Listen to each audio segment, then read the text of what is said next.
Okay, so it feels like a group led by a man called Neil. Yep.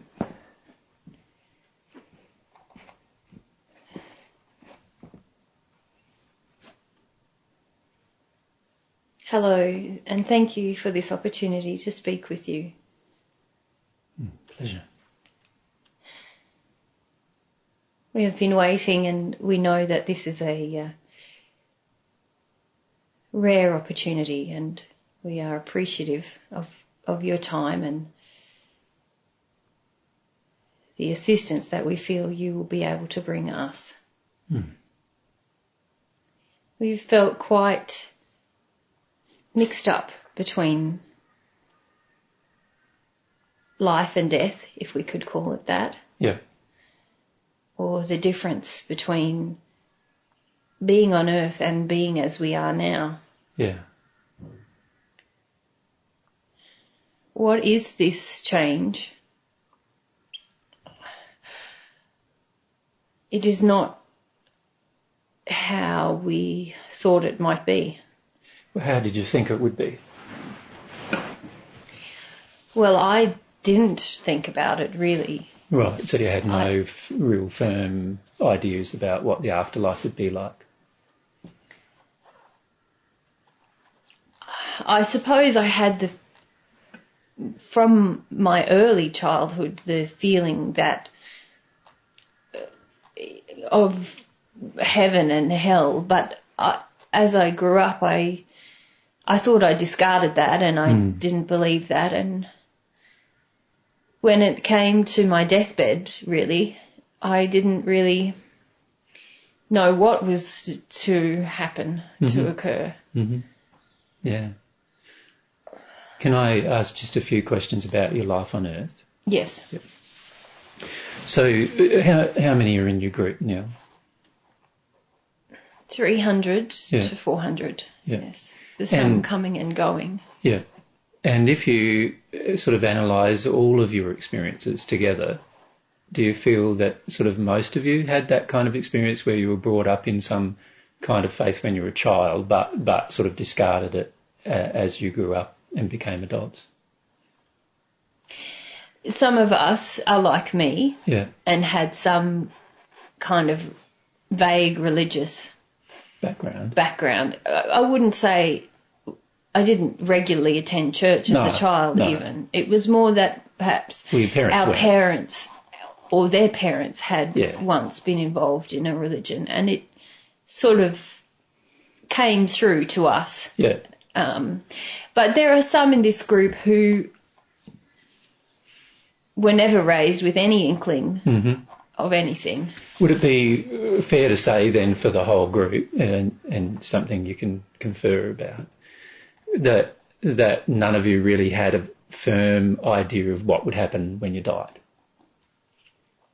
That's right. Yeah. That's right. So you were sort of very focused on your life on Earth, and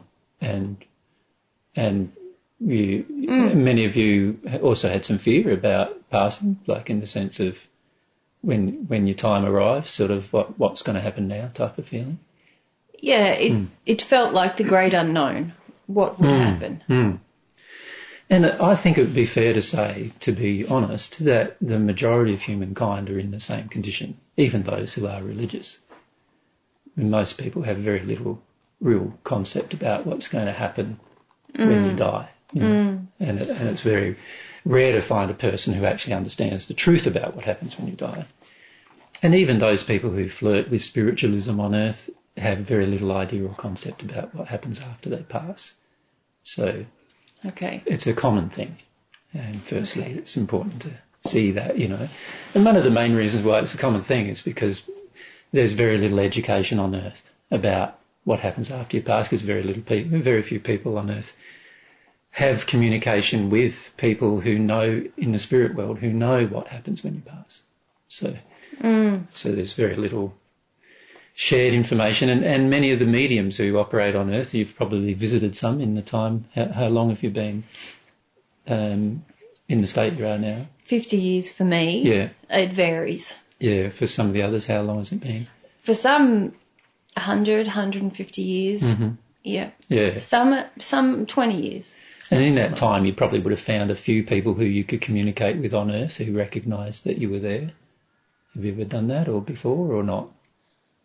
Not really. Not that we know of, or we don't even really understand what's happening now. Right, okay. Yeah, and I feel that's fairly normal for many people too, you know, that goes on for many years after a person's passed. So what have you been doing in that period of time, in that time that you've been in this state? Well, we've been around people. On Earth? Yes. Yep. And we had I had the experience. It sort of made me feel crazy in my head that I could be with these people and see them, and was like sitting at the table with them, but they couldn't see you. Couldn't see me and couldn't hear me, and I felt like I was there, but it was like I wasn't there. Mm-hmm. And some others in this group have had that same experience until we realised that, well, we did die. Mm. We did die, and so this is something new, but why is it still... It's like the same but worse, because everything is sort of...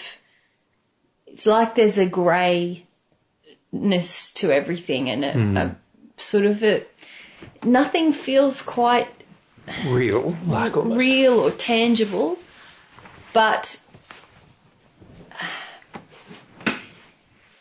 we are existing. Yeah. And so... And the fact we're having a conversation means that you are, doesn't it, too? Yes. But some of us have gone through a period of almost like feeling that we have lost our mind, or we can't... We're not real, but we are real. And can you see each other fine? Yes, now that we've found each other, yes. Yeah. We are all men. Yeah. And we've tried to figure it out on our own. Mm-hmm. And sometimes we can go to a place that's not around the people that it's not on Earth, I suppose you would say. Mm-hmm. But really we just go to a sort of grey fog, mist fog, sort of a sort of place where there's nothing to see. And even it's like it's hard to see each other. Yeah. So that's all that we've done, and someone came to us. Yep, who was that? What was their name? Do you remember? Anthony. Mm-hmm. And said that we could get help here. Mm-hmm. And so, but we had to wait. So we've just been following you around. Waiting for an opportunity. Yes. Yeah. No worries. Well, it's good that we've got the opportunity now. Yes. Well, yeah. Well, the first thing is that we need to explain basically what the change is all about. You know, the change between living life on Earth and living life in the spirit world. Yes. Does that make sense? Yes. And a lot of what I share with you, you'll be able to experiment with for yourselves. But what we're going to do is introduce you to some helpers who are going to help you have those experiments as well. All right, so some helpers that you can trust. But before we do that, we need to sort of show you who you can trust and who you can't trust and things like that, and who knows the truth and who doesn't know the truth and things like that. And we also need to explain to you some basics about how, you know, the human is constructed, because most people believed before they passed that the body was all they were, you know, their brain and their body and their thoughts and so forth. Whereas that's not actually quite true. You know, the physical body is a very minor part of the human actually. So we need to explain to you how the human is constructed. Does that sound okay? Yep. And then we'll explain to you how the spirit world is constructed as well. And that way we can explain to you why when you leave here you go to a foggy place and how you can change that, because you can actually change these things. And you can change them quite rapidly, actually. Okay. All right. So this should give you some sort of a hope that you're not going to have to live the next 50 years the same way you've lived the last 50 years. All right. So the first thing I want to explain to you is how the human is constructed. Okay. Okay. And basically the human is made up of a soul that God has created that splits into two halves when it incarnates onto earth and it joins with a spirit body and a physical body. Now, when I say it joins with, the conception process, I don't know if you've examined that since you've been in the spirit world, but no. The conception process, in the process of conception, there's two bodies created. There's a physical body, which you've obviously been using for the time you were on earth, and there's a spirit body that's created, and that's the body you see now when you look at each other. That's the spirit body. And that's connected to one half of the soul. Right? And so what you really are is one half of a soul connected to a spirit body, connected to a physical body. Why didn't I know that? Well, because the education about that is not present on earth. But why didn't I feel that, experience that? There's a lot of reasons why anybody doesn't experience it, but the primary one is the lack of education. But I experienced my physical body without education. True, and you're experiencing your spirit body now without education. But if this body existed at the same time as my physical body... It did. Why didn't I experience it as because well? Because the spirit body and the physical body are connected by what's called a silver cord. And this silver cord transmits, if you like, from the primary apparatus of experience all of the mechanisms for human learning. So while you have a physical body, that becomes the primary apparatus via which the soul learns. Do you understand? Okay. But when the cord severs, this silver cord severs, which happens at the time of death of the physical body, your primary apparatus for experiencing life becomes your spirit body automatically. Okay. Does that make sense? I think so. So you weren't conscious of your spirit body primarily because your primary apparatus of experiencing life at the time, and you didn't develop anything different to this, and the majority of people on earth don't, the primary apparatus for experiencing life is the physical body. Does it make sense? And so that's why you were not conscious of anything else other than your physical body. Okay. It seems a strange thing to have a body that you can't feel. Well, as soon as you, it's a mechanism that God created to allow you to continue your experience in the spirit world, in a spirit form, which actually has less constraints in some ways than a physical form. And it allows you to continue this experience without you having to develop knowledge of the experience. Now, on earth, you can develop knowledge of your spirit body. And you can also develop knowledge of your soul. But the majority of people on earth don't do those things because they don't know how to do it.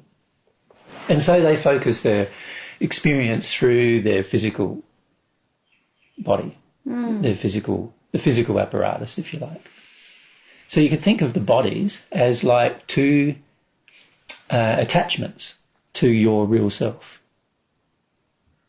Your real self being your soul, which also contains your emotions and your feelings and your thoughts, transmitted to the brain of the spirit body, which is like the mind, you could call it, of your spirit body, which you're now using to communicate with Mary, and also then connected via the silver cord to the brain of your physical body. So that's when you're physical on earth, you're now experiencing all of your experiences through your physical body. So, if I had a physical body, which I now don't, and when I had the physical body, I couldn't feel my spirit body or my soul. Yep. And now I don't have a physical body, but I have the spirit body and my soul. Mm-hmm. But I can't feel my soul still. Why? Well, you are actually experiencing your soul in many ways, but you are not aware that it's happening. So, for example, whenever you have an emotion, you are actually experiencing what's in your soul. But at this stage, you're not aware of that. And so to you, it's an emotion that you feel inside of your heart, or feelings that you have, if you like. Does that make sense? Okay. And so a lot of it gets down to awareness. Once you become aware, then you have the ability to develop something. But if you are not aware, then obviously you don't have the ability to develop what you're not aware of. Okay. And that makes sense, doesn't it? It's like on Earth, when you're on Earth. If you didn't understand engineering, then you didn't know how to develop engineering skills. Yes. But as soon as you start to understand engineering, now you can start developing some skills in that particular area. Yes. Does that make sense? Yeah. But unfortunately, there's very little known on Earth about the human soul and the human spirit body and the human body itself. And so many of these things get ignored, and instead of just developing them, we just experience them. So is every person the same as this? Yes. Okay. Every single person who's ever been created, male or female, doesn't matter. Okay, thank you. Now, animals are not the same. Many animals have a spirit body and a physical body, but they do not have a soul.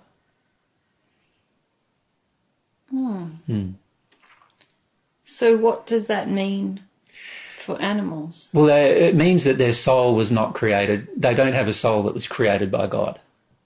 They don't have the ability to have self-experience. In other words, self-awareness. So the human soul is the only part of God's creation that has self-awareness, that has individualization and self-awareness. It's interesting. Although it seems as though I didn't have any self-awareness. Well, again, self-awareness is something that's developed over time, isn't it? It's like, when you're a child, when you're first born, you know nothing. And then slowly you absorb from your environment. But the difference between you as a child and an animal that's just been born is that an animal has no capacity to determine who itself is in comparison to others, whereas you have the capacity to do that. So in other words, you have the capacity for self-awareness, for self-desire, for experience of your own will, whereas an animal doesn't. An animal is just governed by its instinctual and its requirements for things like procreation and survival. Okay. Whereas the human soul is not just governed by those particular things. Okay. Thank you. Yes. So now that you have a little bit of an understanding about that, and obviously that opens up a whole wide field of investigation, doesn't it? Like in terms of whether that's true or not, and that's something that we can prove actually to you. Mm-hmm. But we need to we'll do that as a part of the discussion, right? Okay. But at least if that gives you a bit of an introductory grounding to your own self and how you've been created, this also informs you that there is one half of yourself that is missing, obviously, that you have not yet connected to, right? And for most, for 80 to 90% of human souls, that other half is the opposite has an opposite sexual characteristic. In other words, an opposite gender. Okay. Yeah. All right. So if your sexual attractions on Earth were primarily towards a woman, then that would indicate that the other half of your soul is a woman. So isn't it just my wife? Well, it may not be your wife. And in fact, on Earth, many people, some people meet their soulmates on Earth, their other half, and many people don't, for lots of reasons. Okay. Does that make sense? Okay, yeah. Primary reason is that most people are not connected to their soul, and so they don't know the feelings of their soul. They're just acting in addictions and other sort of desires and demands that are all based on what they've been taught to have rather than what they actually feel. And as a result of that, they choose people who meet their addictions rather than who actually meet the other half of their soul's real desires. Well, a lot of people don't stay married, do they? No, that's right. Yeah. Something's up there. Yeah, and the fact is that none of you have women with you, and there's no women with you, tends to indicate there must be some blockage to the other half of your soul, blockage to women. Does that make sense? Otherwise, there would be women with you. Well, and there must be other people somewhere. It's just that we can't find them. Other people like us. There are. Because other people die, but we can't find them. Correct. And the reason why you can't find them, again, is a lot about awareness, about what you're aware, how to, you know, at this stage you're not aware of how you move, you're not aware of how you can communicate, you're not aware of following your feelings. You know, these are all things that you have to develop awareness to, and I'll bring you some people that will help you develop those particular things. And as you develop those things, you'll meet other groups of people, and many of those other groups of people will be, women as well as men. Okay. Does that make sense? Yes. But it's to do with the emotional blockages that you currently have towards women that prevent you from seeing women. Okay. Does that make sense? Yes. So everything in the spirit world is driven by desires, and also by what happened to you on Earth, what you chose to do on Earth. So what I'd like to do now is explain to you how the spirit world is constructed, and then what we want to do is sort of merge the two together and see your place in the spirit world. Does that make sense?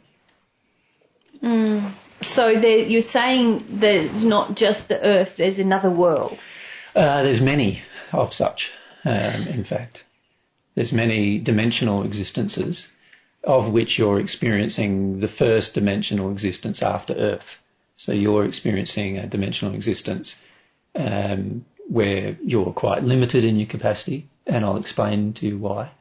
When you have the ability to grow your capacity and then become more unlimited in your capacity as you do things or engage processes that cause you to grow. And we'll talk about how you do that. Okay, I think we need to just listen and learn because it's not clear yet. That's right. So let's talk about the spirit world, and then things will start to get a bit more clearer, right? Mm-hmm. Now, the spirit world was created as, well, you could say the laws of the spirit world were created that govern the spirit world in certain ways. Now, all of these laws are based around God's viewpoint of love, and God does exist, even though at this stage many of you don't have a firm opinion of that either way. You'll find that God does exist as you discover things. But my suggestion at this stage is you don't have to believe that, but the spirit world is constructed in the way that I'm going to explain to you. Well, I think a lot of us have revised our ideas because obviously... Many of you thought when you're dead, you're dead. Yes, something's up. Yeah. So it's possible that God exists. In fact, we feel more convinced that God must somehow exist. Yeah. Or something else must exist because we still exist. Exactly. And you weren't aware of this existence prior to your passing. And no. And now that you have passed, you're aware of the existence, so that tends to indicate that there's some design to your existence. And a design always indicates a designer, right? So the way God's constructed the laws that govern the spirit world is that everything is based on God's definition of love. So what God defines what love is how everything is based. Now, the darker the condition of a person or a location, the less amount of love is present. Okay, so when you come to Earth and you notice everything is very quite dark and grey and it's very hard to see, you often only see silhouetted outlines. You can see this physical body of the person as a sort of spirit type form. Yeah. That indicates that the condition generally of Earth is pretty dark, which means that there's not much love here. And if you think about your lives on Earth, you can see that, there probably wasn't much love in your lives either. No. Now, when you examine different places on Earth, what do you notice? There are some locations that are brighter than others, isn't there? Have you noticed that? Yeah, we haven't really noticed too much. Well, if you look around now, what do you notice? Yeah, it's definitely brighter than some places. Yeah, so let's say we now here at Wilkesdale in our studio, you examine the location here. Can you see everything in colour here? Yes, there's some colour. Yeah? Yeah. Okay. And if I just do something, I'll just do something.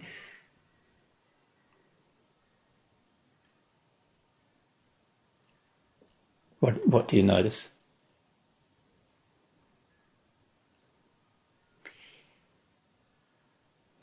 Yeah, it's brighter. Mm-hmm.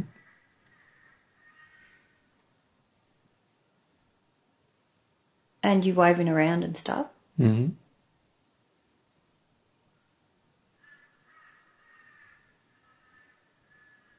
Yeah, it's nicer here. Mm. Yeah. Okay, there's a nearby town, Kingaroy. Have you ever been there with us? We would have gone shopping and stuff like that. You know where that is. So if you can just imagine that place and go, say to the Woolworths shopping centre in Kingaroy. And then come back. Yeah, it's just darker, like everywhere, like. So everything's silhouetted. There's no bright locations. Yeah, it's funny because we don't talk about or think about the brightness as much, or the darkness even. It's just... It just is what it is. Yes, and... Well, what I'm suggesting is the brightness is dependent upon the condition of love. So the more, in the spirit world, the more colour, if you want to see more colour, you've got to get in a condition where there's more love. Okay. Does that make sense? Yeah. So when you go to the spirit world and you see everything as grey, misty sort of fog, that's an indication that there's not much love in that location either. And then the question becomes, well, why is it that we can't get to a more colourful location? And that's because your definition of love inside of you, your feelings about love, are not the same as God's feelings about love. Okay. Does it make sense? Yep. And so your feelings about love define where you can go. So this is why you've been confined to the earth for a long period of time, because the earth is very similar to your condition of love. And so it's much easier to be here than it is to be anywhere else. So, but then how do we learn this other definition of love? It's sort of like when we didn't know we had a spirit body, and now we don't know we've got a soul, and now we have to learn things that we don't know we have to learn. It's sort of very, well, in the dark, isn't it? It is, but you've been given opportunities to learn that you've rejected. And I can illustrate that to you. Okay. There's been times when people have come to you who are in a brighter condition than you, if you remember their bodies. Their bodies were brighter than yours. And they gave you opportunities to learn. They wanted you to come with them to learn something, or... Yeah. And what did you decide to do? Well, I hardly remember that. Yeah. But can you cast your mind back? Each of you have had these experiences.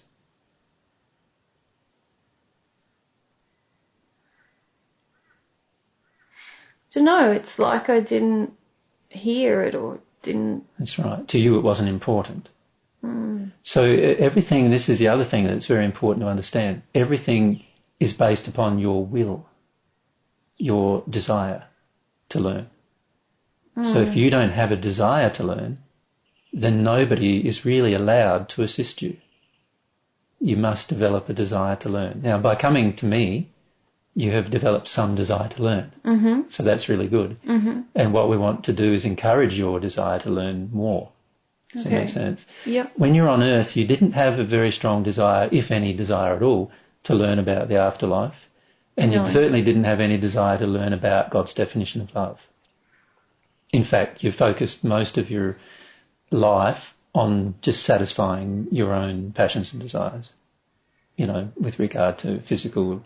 I wouldn't say passion, but yeah, I just lived. Yeah, should we call it appetites? You had appetite for certain things, whether it be food or, you know, sex or alcohol or whatever, and or just doing things or working and you satisfied those particular desires.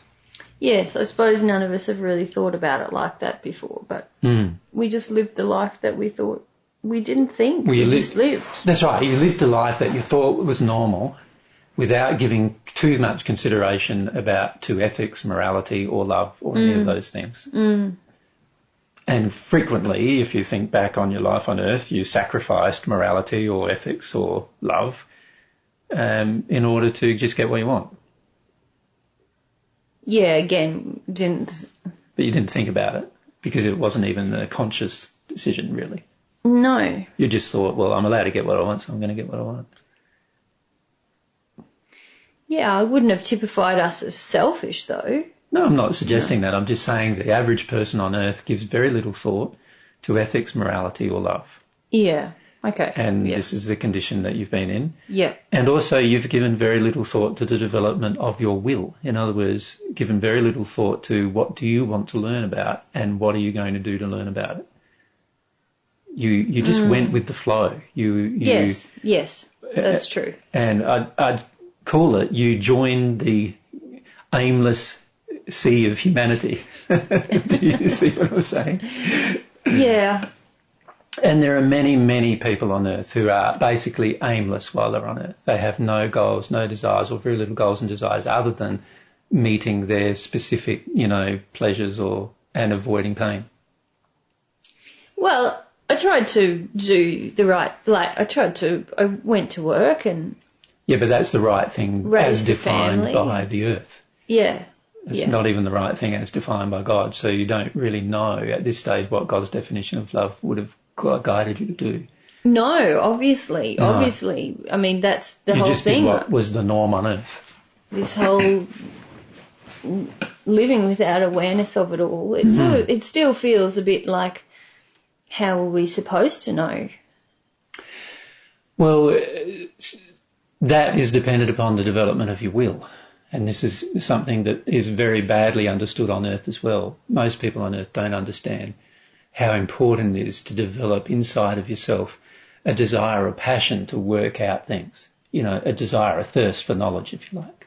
A thirst for truth. Okay. So it's very important for you now to start looking at developing your thirst for truth. You know, finding out what is true and what is not. And wanting to find it out, not just aimlessly going about your life for the next 50 years. Okay. Does that make sense? Yeah. Instead, you want to find out what is true, and then you want to act upon what is true. So on Earth, you had no desire or little desire to find out what is true. In fact, if you think about your beliefs, you thought really it was impossible to know what was true. Yes, that's true. Particularly when it comes to things like love and also things like spirit world, life after death and all those things, the general feeling that amongst all of you was that it's really impossible to find out what is true, so we might as well not bother.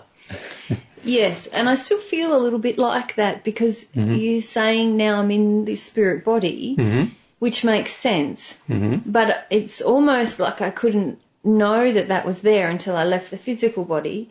But now you're saying also that I have a soul, and I almost feel that I can't know everything. You can. When you say you can't know everything, of course, God designed the universe in such a way that you can learn forever and still have things to learn. So you've got to get over the concept of knowing everything. You don't have to know everything. The key is to know what brings more and more happiness. And what I'm suggesting to you is what brings you happiness is love. That's how God designed the soul.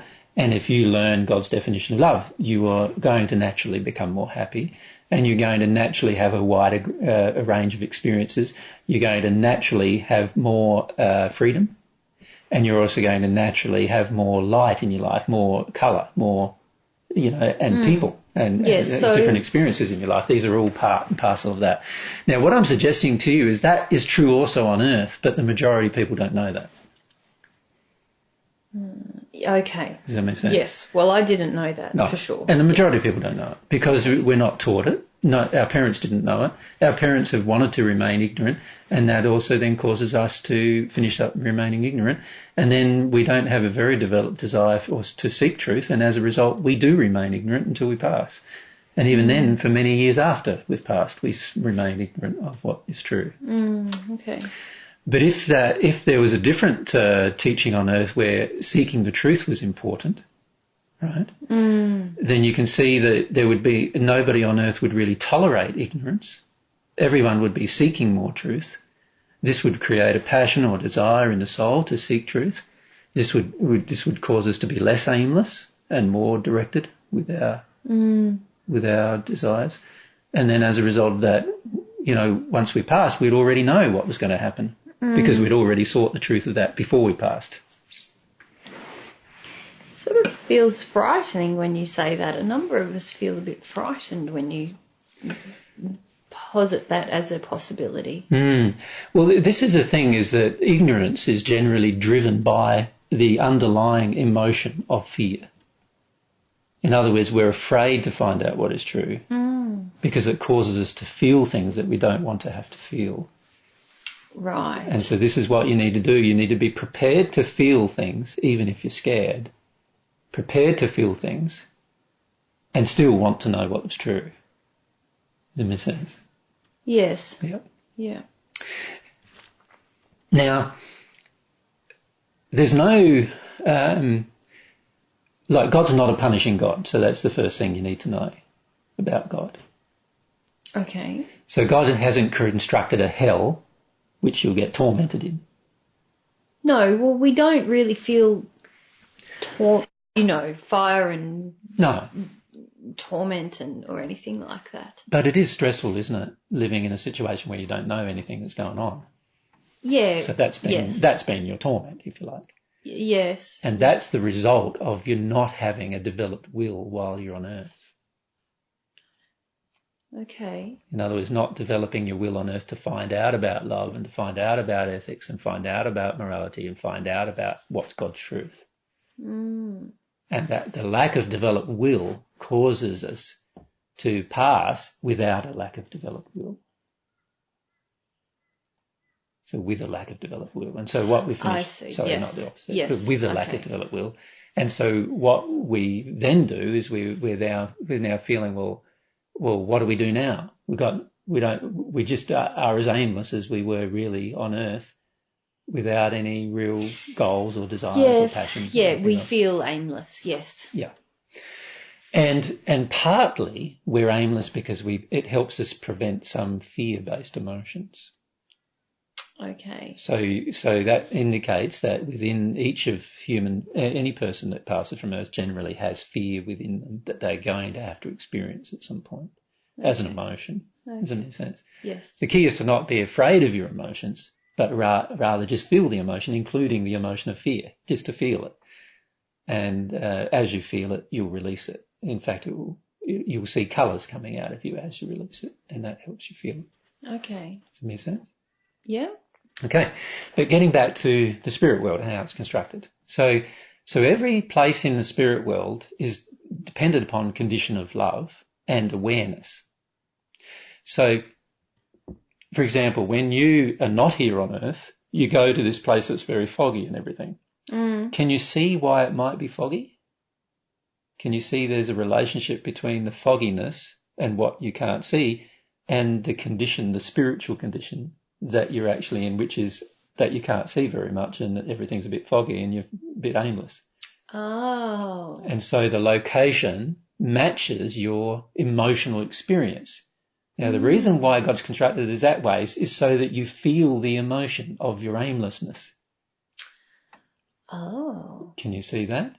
So God constructs it to expose the attraction, causes an exposure of the actual emotional condition you need to let yourself feel.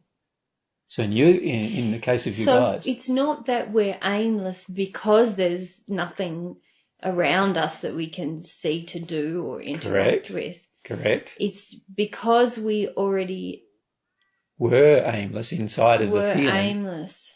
You construct a reality that is the result to actually expose to you the true condition of your aimlessness. So does that mean if we stop being aimless, your reality will change? Your locations that you can visit will change. Now, already in this conversation, yes, I feel the confirmation of that already now as I look around. And so what do you notice now looking around? Well, there is more clarity. Yeah. There's some sort of even landscape sort of that so the I fog hadn't is not noticed before. The fog is sort of lifting. Yes. And that's because your awareness is changing. And you're becoming aware of the emotion that's driven the fog. And is it because now I want to know more? Correct. That's quite miraculous, isn't it? It is. That's the way God constructed it. And the reason why God constructed it that way is so that wherever you are exposes to you the real feelings that exist within your soul. Even though you might be in intellectual denial of those feelings, they are the feelings that exist inside of the soul. And what God is trying to help you do is to release the feelings that are unloving by feeling them. And God wants you to have feelings that are loving by feeling them.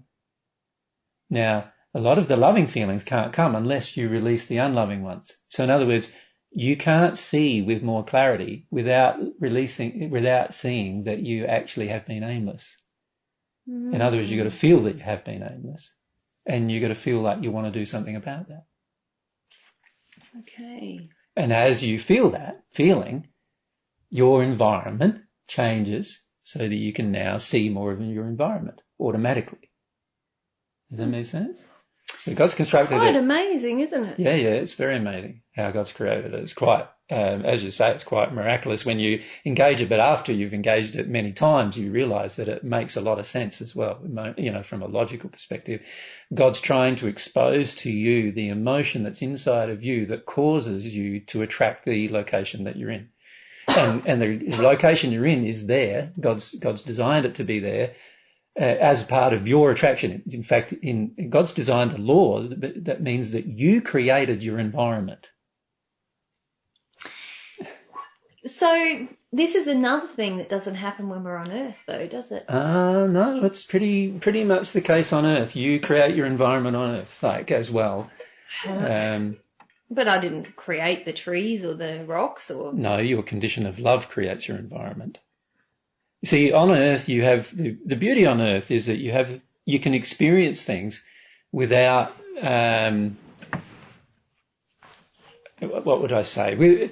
On Earth, you've given God is very merciful about the Earth location. In other words, there's a whole heap of things we have the choice to learn on Earth, and we can choose to learn it or not learn it, right? Okay. Now, when you pass, one part of this passing is that God now exposes to you the choices you have made on Earth. Okay. Does that make sense? Yes. So on Earth, one of the choices you made was to remain aimless. You didn't realise you were making that choice to remain in ignorance, but that is the choice that you did make. You did actually have the opportunities to learn even on Earth, but you refused to take them. Okay. And those opportunities were created even right from your childhood. But your parents and others around you tried to force you into their perception of what life should be. And then because you didn't want to break those paradigms that had been established by society that you live generally in, and we haven't talked about yet the backgrounds of each of your locations, but this is something you can analyse. You can see that it caused you to be predisposed towards remaining ignorant, but you did have opportunities to not be ignorant. You just dismissed them. Right? And if you go examine your earth life more fully, you'll see that actually has been the case. That's something that we'll each have to consider. But yeah.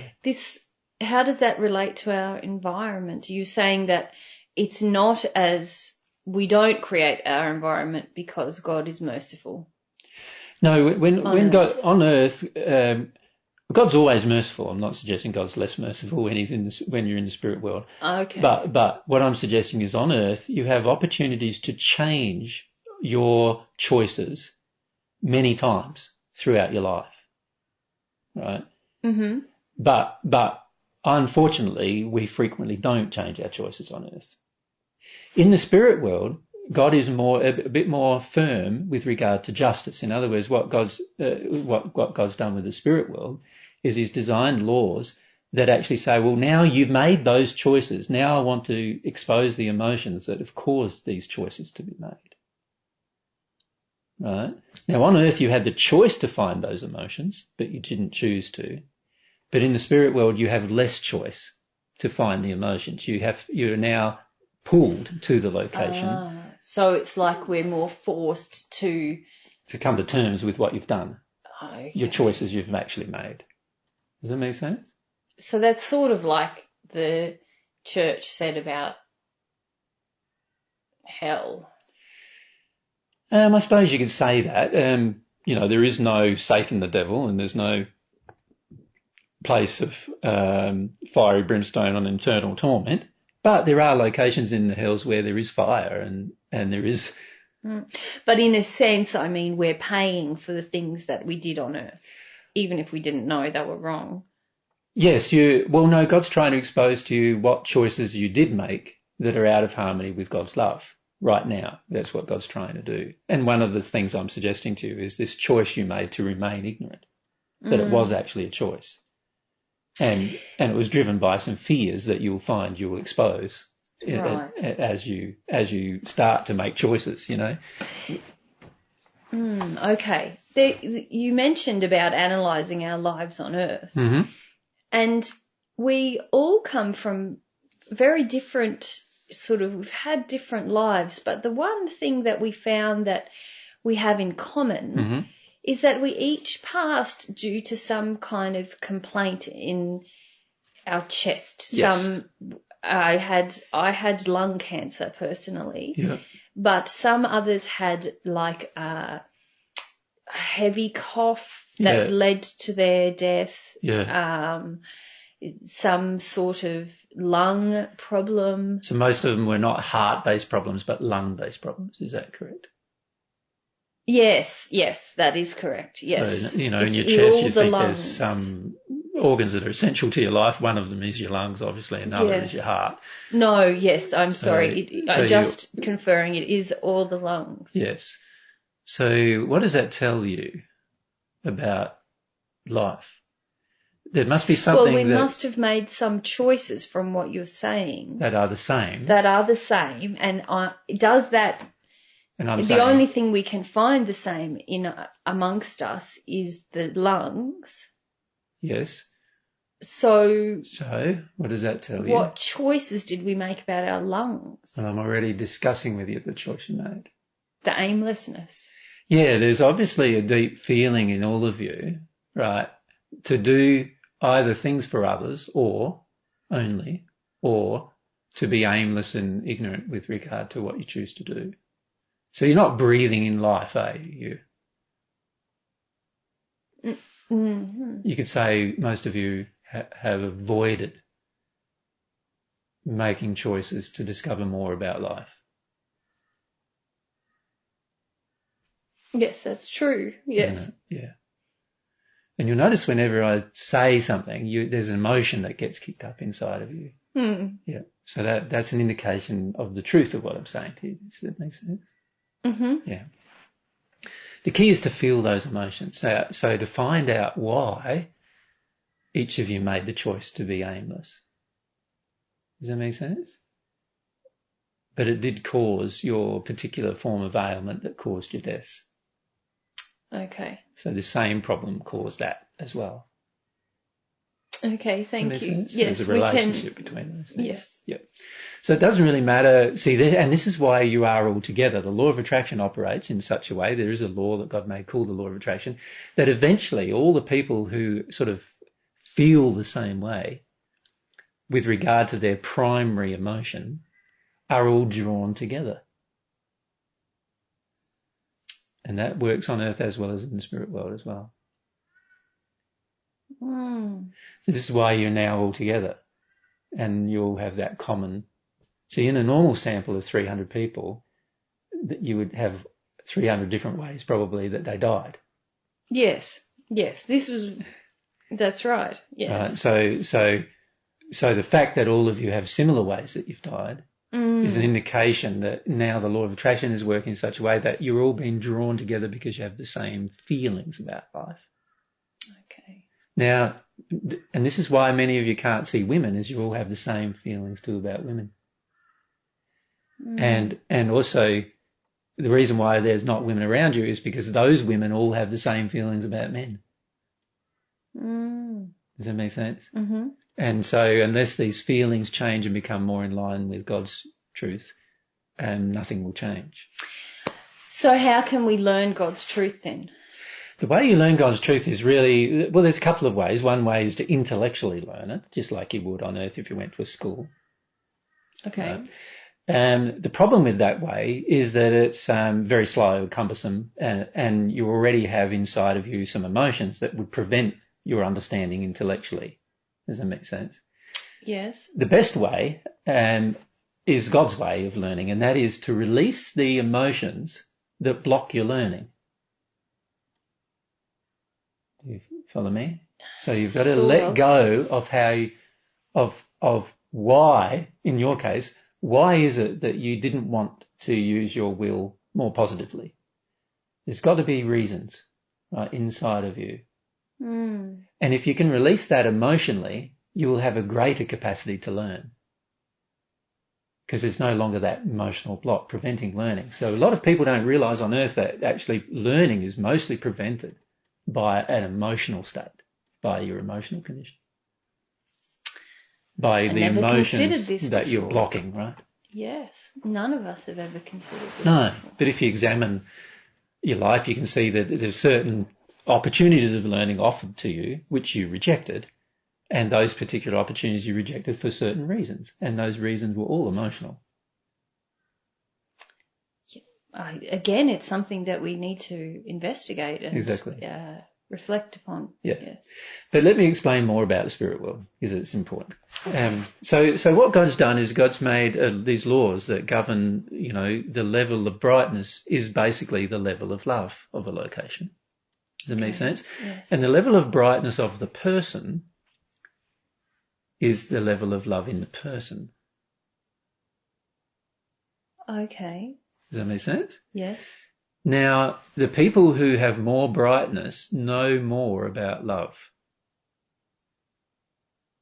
Okay. So we need to find them and ask them. Correct. Well, you won't even have to find them because they're actually already around you, and I'm going to invite them to. You just can't see them at the moment, but I'm going to invite them so that you can see them.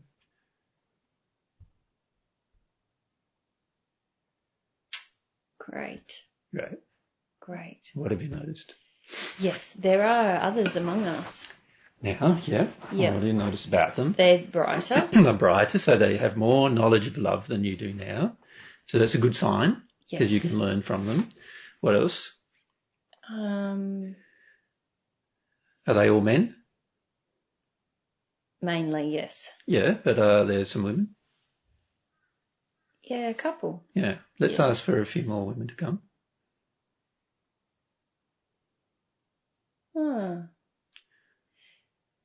Okay. One is the wife of Doug. Yeah, there you go.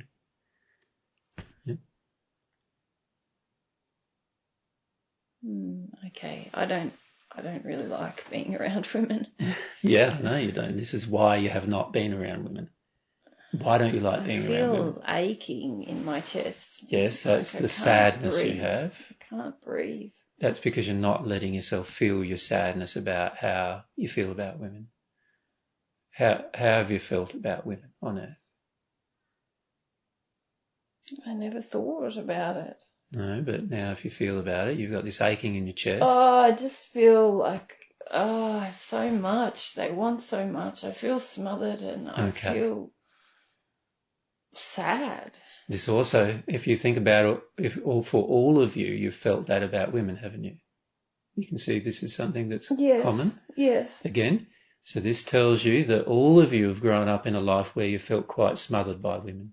Does that make sense? And this has also contributed to your chest ailments. You just have to work and work and work and work. They want you to work for them. Yes. Do a whole heaps of things for them, make their fear go away, and it's just like never ending. It's how all of you feel, right?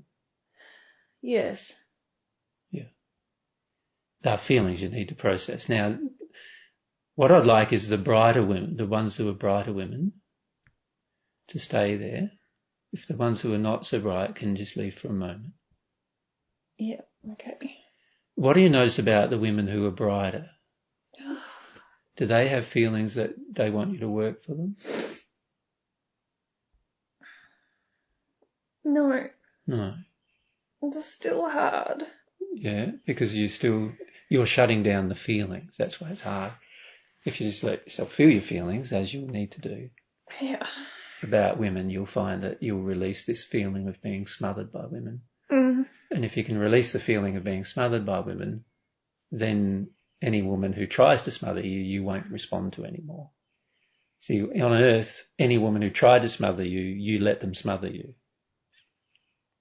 Yes. Does that make sense? Mm-hmm. Yeah. Okay. So these are just things we've learnt. So if we just go back to having the bright men with you. Yes. Yep. Okay. So these bright men, it indicates that they are in a better condition of love than you are, that they know more about the spirit world than you do, that they know more about seeking love, truth, and morality than you do, and they know more about God's opinion than you do. Okay. Does that make sense? Mm-hmm. And so if you want to learn, there's a great opportunity now, isn't there, to learn from them? Yes. Yeah. Yes. We'll ask them. Yeah. Yes. But if I follow a bit more through this so that you understand. Now, what happens is many of the things I'll talk about will trigger you emotionally, and I know it's difficult for you then to understand what I'm saying to you because you're feeling things, right? Yes. But if I can give enough of a background for you, then at least you know where to go from here. You follow me? Okay. Yeah. Rather than you just sort of feeling like so emotionally distraught that you can't hear anything anymore. What we need to do is we just need to remember that these are just emotions, they're feelings, you're allowed to have them. No one's going to judge you for them or anything.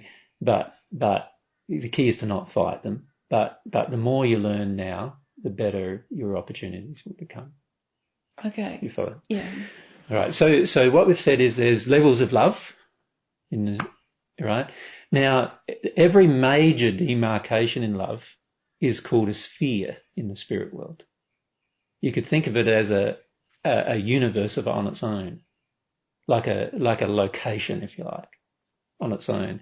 Okay. And there's many spheres in the spirit world. At this stage, I think there's 36 spheres in the spirit world, and you're in the first one. Okay. Okay, and each new sphere, so sphere number 2 has a higher condition of love, and sphere number 3 higher condition of love again, and so forth. That's good, isn't it? Yeah. So and it just keeps on going. Now, there's 2 ways you can progress, and one way limits your condition of love to the 6th sphere, which is still pretty good. Okay. It's much better than what you're experiencing now. And the other condition of love is an infinite progression. Okay. All right. So the 2 conditions of love are quite simple to understand. One condition is the development of love from within yourself. And that's called natural love, or the love of each human that each human has, that God seeded, if you like, but you have to choose to grow in each human. And you're saying that we haven't done that. You haven't done that, no. Oh, okay. And the second type of love is to receive God's love into your soul. God can transmit God's love into your soul. And that type of love, because God's love is infinite, that type of love means you can also grow infinitely. Whereas human love is finite, and so that means that if you develop it that way, that your growth will be finite. Okay. At this stage, it would just be good to be somewhere a bit better. It would, yeah. Yeah. But you're already in a place that's a bit better. Yes. Because you can see your surroundings. Yeah. Can you see how your surroundings now? Yeah, you can see better. Your surroundings. It's already better. It's better. And this is because you became aware of this lack of will, and you've now wanted now to have some desire to develop this will, and so now your location is better. So that's really, we just have to keep doing this thing. Well, I would like to explain to you. Let's see, there's easy ways to do it and there's hard ways to do it. Okay. And so, it's better if you know the easy ways to do it than using the harder ways. Does that make sense? Yes. Now, there's the other people that I've invited to be with you who are also spirits. Not people from Earth, they're spirits. They know the easy way that I'm going to explain. Sorry, are they not people? They've not been on Earth. No, they've lived on Earth here? in the past. Okay. But they died, some of them after you, some of them before you, but the majority of them before you. Okay. But they've learnt issues of love.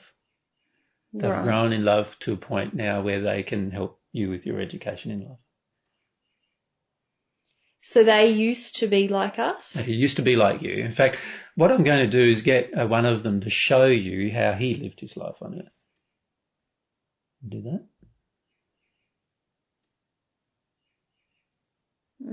It's very similar, isn't it? Very similar. So he knows the kind of things you're going to have to work on because his life on Earth was very similar.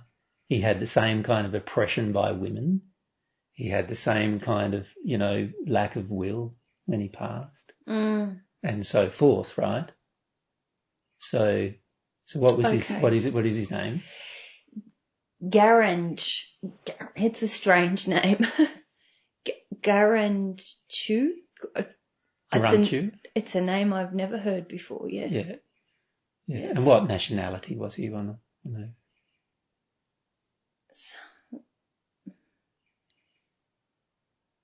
What area of Earth did he come from?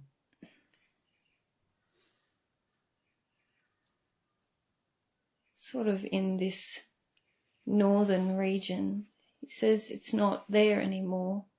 No, because the Earth itself has actually changed. Does that make sense? Yes, okay, but his nation is not there anymore. But it was quite cold in the very north. Yeah. Yes. Yeah. Yeah. Yeah.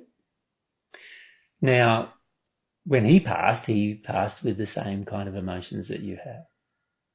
So he obviously knows how to get rid of those emotions, what he had to do to work through those emotions. So what I'm going to do soon is leave him with you to explain to you how to grow and how to change in the spirit world. But before we do that, what I'd like to do is explain some basics to you, and so that it will help your understanding. Okay. Does that make sense? Yes. Okay, so he's shown you a picture of how his life was on Earth. Now what I'm going to do is get him to show you a picture of where he lives now. Very nice. Yeah. Very bright, very free, very nice. Yeah. I'm going to get him now to show you where he lived when he first passed on Earth. Oh, after Earth. Yes, very like us. Mm-hmm. Maybe darker. Mm. So that should tell you that even though you are in the condition you're currently in, you can change it by choices you make. That's quite good. Yeah, it's good. So God hasn't sort of said, well, you've done all these things on Earth, so now you're in this location in the spirit world and you're going to stay there forever. It's not like that at all. That's good news. Yeah. Rather, what God has done is said, right, you did a certain things on Earth, you're in this location now in the spirit world so that God can show you what emotions you have that you didn't know you had. Right? Okay. And then if you can feel those emotions and start to actually change them, and we'll talk about how to do that, you will eventually get into different conditions. Okay. Now, remember I said there were 36 dimensional spaces, which are called spheres. Yes. And I said that development in one way, development in natural love, which is the love that comes from within inside of yourself, it's the, human love that exists, will limit you at the 6th sphere. Yes. Whereas development in God's love, I said, is going to allow you to progress infinitely. Yes, we remember, yeah. Now, that being the case, it would make sense to develop in God's love. And ironically, developing in God's love is easier than developing in natural love. So God's made it to be easier. But it does require something of you which you guys are going to struggle with, and that is connection to emotion.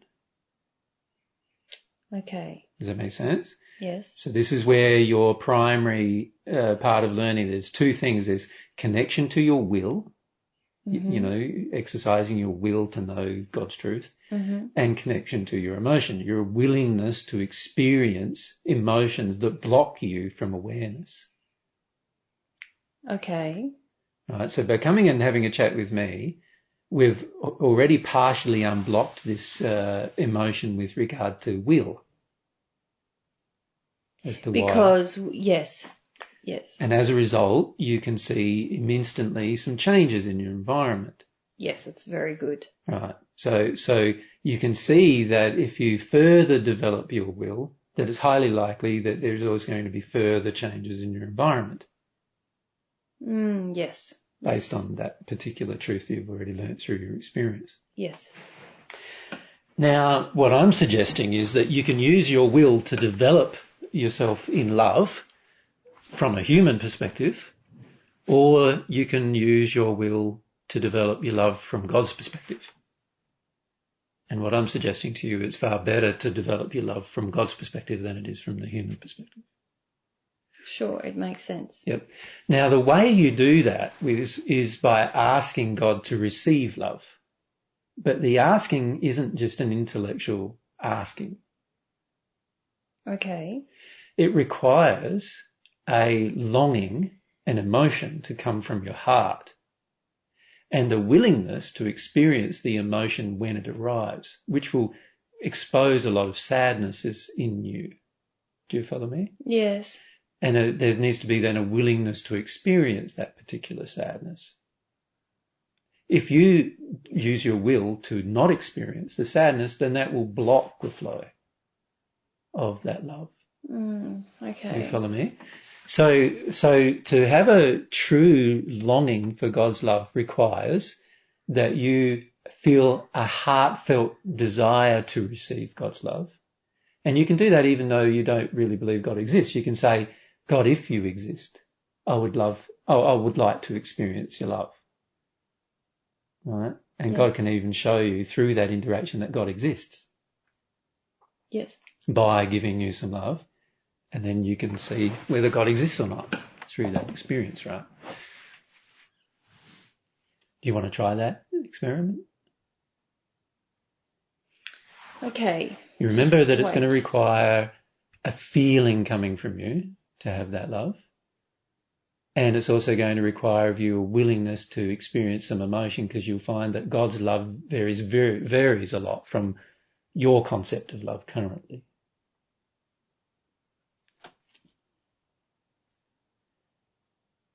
We can help you through that process. Okay. Yep. Okay. I think we're going to try. Yep. And if you want, you can just have a smaller group if you try first, if you want.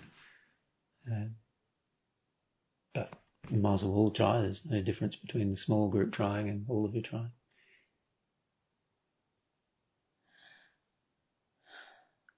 So what you do is you feel like you want to know whether God exists, and you want to know whether God has love for you.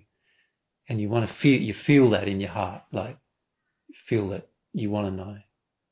And it's very emotional, isn't it? It is very emotional. Yeah, you've got to let yourself feel the emotion. So it's okay to cry, and whatever emotion comes up, it's okay to feel. Some of you feel scared, so let yourself shake or whatever, but still do it.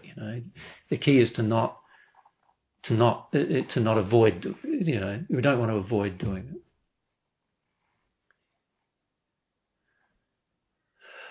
So you just breathe and let yourself feel, and ask God for confirmation about God's existence and whether God has love for you, and whatever emotion comes, you just allow yourself to feel that emotion. Yes. Yeah. So you've just allowed it just a little bit at this stage, right? Yes, this work. Yeah. And it's quite emotional, and it being quite emotional, you haven't noticed your surroundings. So what I'd like you to do is have a look at your surroundings.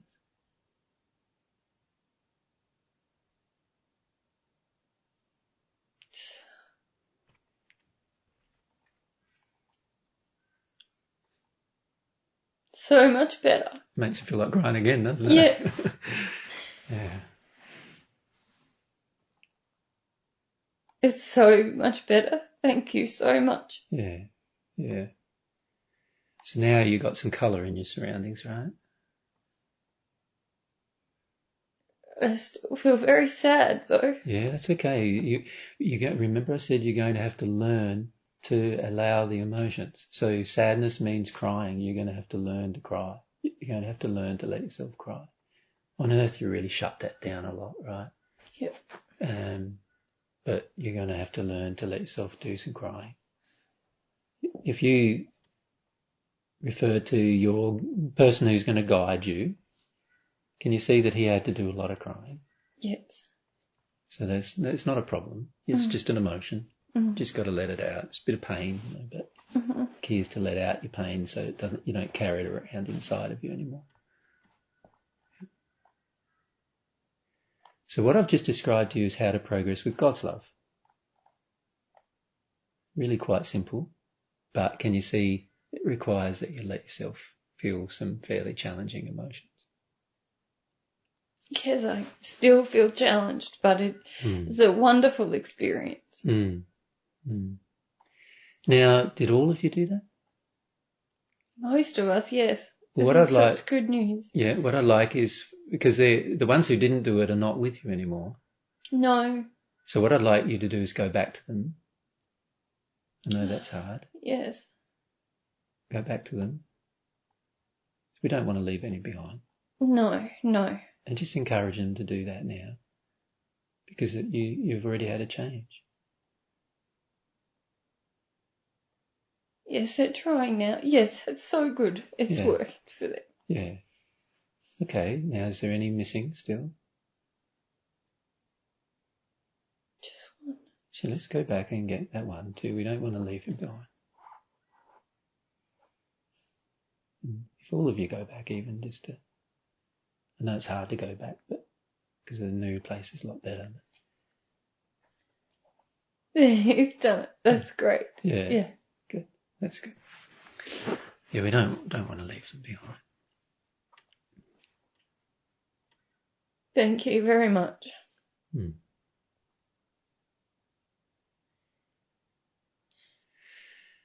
So now you know the basic fundamentals of how to receive God's love.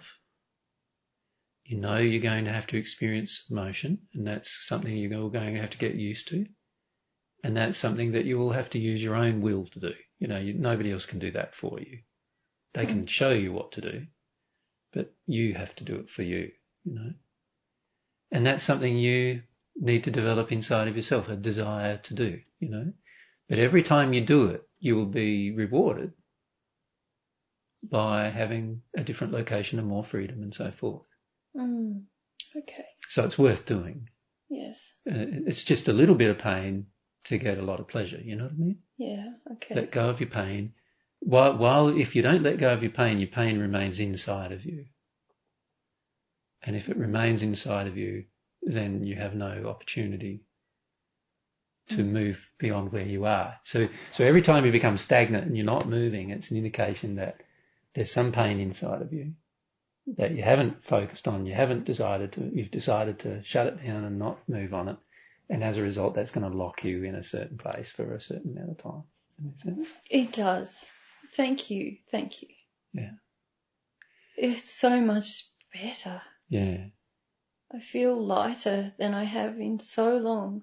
Yeah, well, you probably can't remember how long either. No. Times when you were a child, maybe. Yes. Yeah. That's the beauty of getting rid of emotion too, you see. It's like, each time you get rid of an emotion that's sad or lonely or whatever negative emotion you're feeling, and then it's gone for good. And if it's gone for good, then change is possible. Mm-hmm. And God's love can help. Like, if you ask God for love, what happens is the love will enter as long as you allow yourself to experience any emotion that might come up. Okay.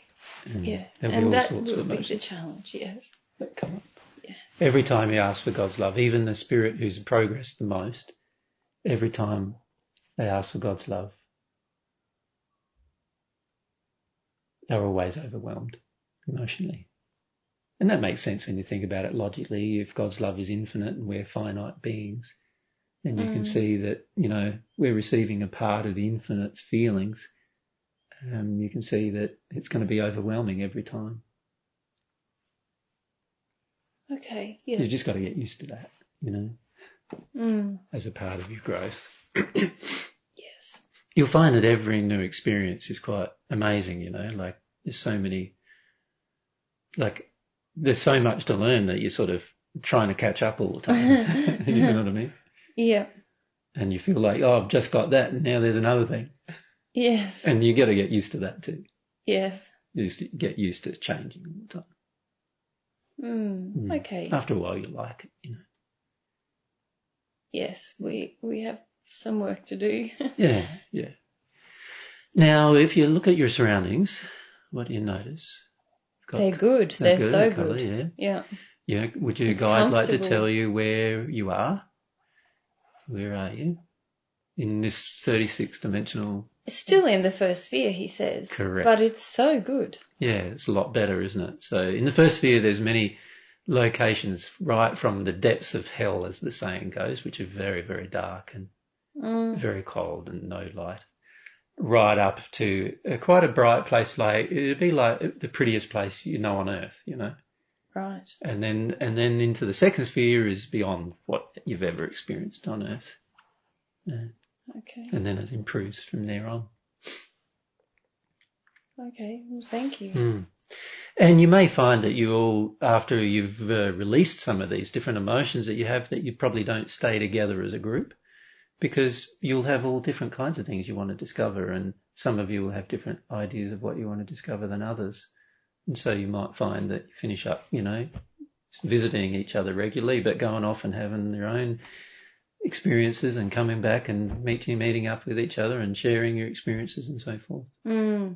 Makes sense? Sure. Yeah. But we didn't want to leave anybody behind in that location.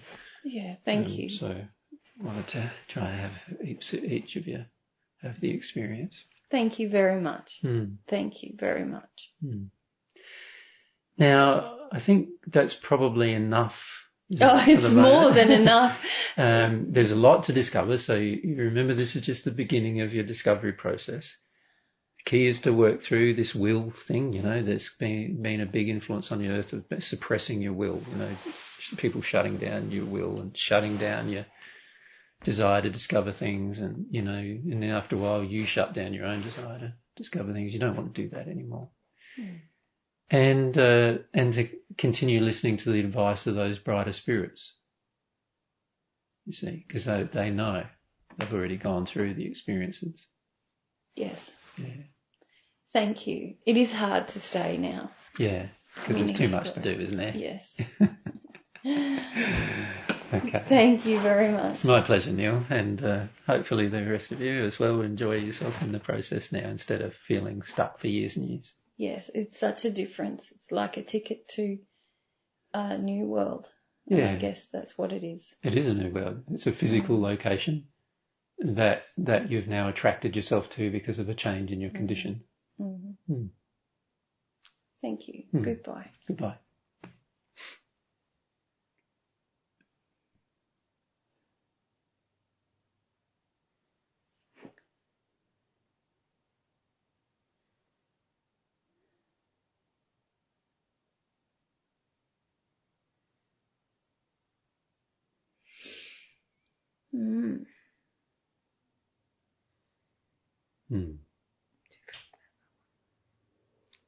Yeah, no, they were good. Not all hard and harsh. No, makes a change, eh? Yeah.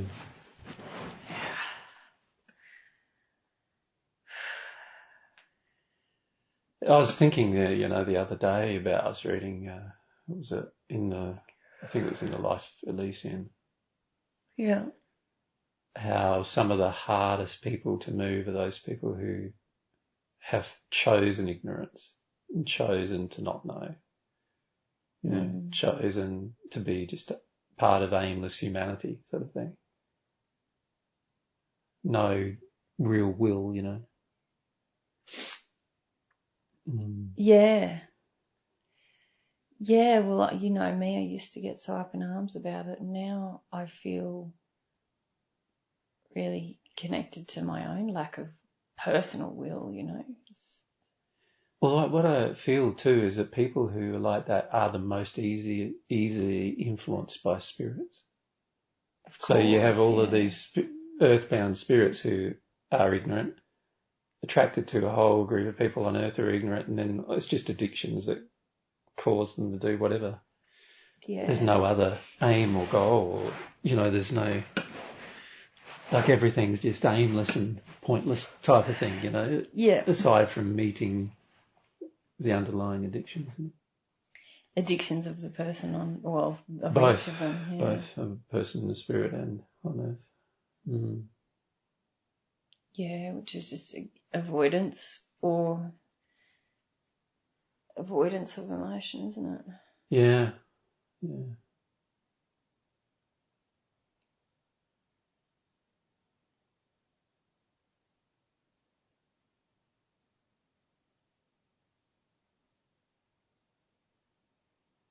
Yeah, it was good to help them. I found it a bit challenging in parts.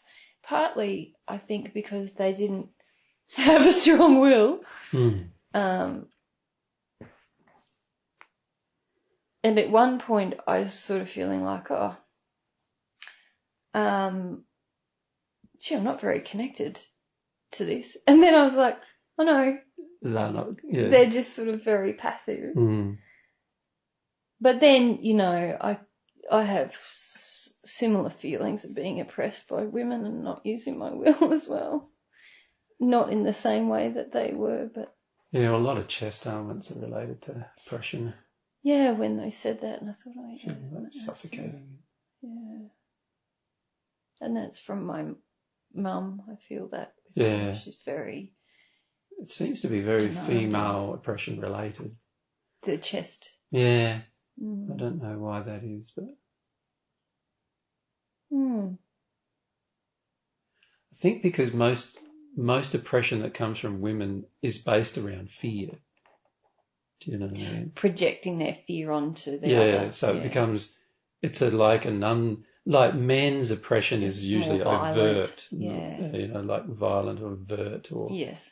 But women's oppression is more manipulative and fear-based manipulation and so forth. And it becomes insidious. You don't you live in it without, being able to do anything about it without feeling that you're being unloving, Yeah. And I feel that causes a lot of the reason why many women are associated with the problem of chest ailments in any gender are, I feel, primarily because of the type of influence that occurs.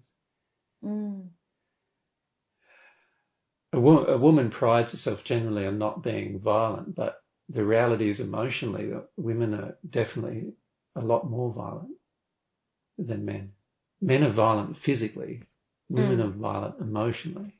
Do you know what I mean? Yes, and some men and some women are both emotionally and physically violent. Hey, and that's pretty terrible. But but it's very it's more obvious. Socially acceptable for. Well, it's socially acceptable. It's not socially acceptable for a man to be violent in many cultures now, except when women's lives are at stake. I was going to say, no, that's very accepted. But, for instance, there's laws that prevent a man from being physically violent in most countries. Yes. But there's no law ever being created that prevent a woman from being emotionally violent. Yeah. No, I was just remembering a little kid that I had. Man, I felt so sorry for him. He just was getting... It was just a client I had when I worked for Child and Youth Mental Health. And he had a physical problem as well, a physical illness that his brother had died from. And he lived with his mother, and his mother was just so horrible to him and made him feel guilty about his brother's death and made him feel like the dead brother was better. And this poor young kid, he'd come and see me, and I just felt so much compassion for him. And he had problems because obviously I'm a woman, you know. Yeah. And we had this physiotherapist who's a guy who worked in another department, and I put to the young guy, the kid, you know, would you like to go and see so-and-so? And because it would help him with the physical ailment as well as the emotional side of things. He just needed someone in his life. Anyway, I put that to the kid, and the kid said yes. And I went out and told the mother, look, you know, we've talked, this is what we're going to do. She just went batshit. Oh, how dare you make an arrangement with him? I'm the mother. I have to know. He can't say what he wants. You know, it was just, I wonder what happened to that poor kid now. He's probably dead. Yeah, because it was a very emotionally abusive situation, and I could do nothing. I had situations when I worked for that, I wouldn't be surprised if he's passed actually. Worked for Child and Youth Mental Health where I would call child services. And honestly, it was just like calling the post office, you know, that unless there's blood, physical. Yeah, that's what I'm saying. There's laws against physical violence, too. But there's no law against the even more pervasive emotional abuse, particularly coming from mothers. Yes, and this mother, it was overt. Like amongst the team, we knew she was really a horrible, horrible bitch to this kid who he lived alone with her. You know, it was just, I think terrible. There might have been a sister, but I can't The only time he gets away from it is at school. Yeah, but because he has the physical issue. He can't get to school. Yeah. Half the time, you know. He had... I felt the same with my mum to a large degree. Because you were physically sick and you couldn't get away all the time. Yeah. And also she would have been so afraid about your physical illness. It's like a double whammy for you, isn't it? This woman was just hard and callous to this kid's illness, but she's probably the most... I really struggle with women myself personally. Well, I feel that, you know, I feel that women get away with many things that are just as abusive of what men do because the women are not being violent. Like what is classified as, you know, causing blood. Yeah, bruises. Yeah, I think they bruise them a lot, but, you know, the reality is that you know, and everybody says, a mother's love is such an... That's what I was... Like, I watch that in common media now, you know, in movies and TV and stuff, and what's called a mother's love or sort of portrayed, it's actually mother's violence a lot of the time. It's not only that, emotional violence. Her terrified, fearful oppression. And ownership over the child. Of the child. It's just full on. If you really had a selfless love for the child, you would act in the interests of the child at all times. But most of the time you see women portraying motherhood as acting in their own self-interest when it comes to the child. Correct. Yeah. Whether that be holding on to the child, having them near them. Yeah. Or directing what the child should do, eat, wear. I don't know. It's just terrible, isn't it?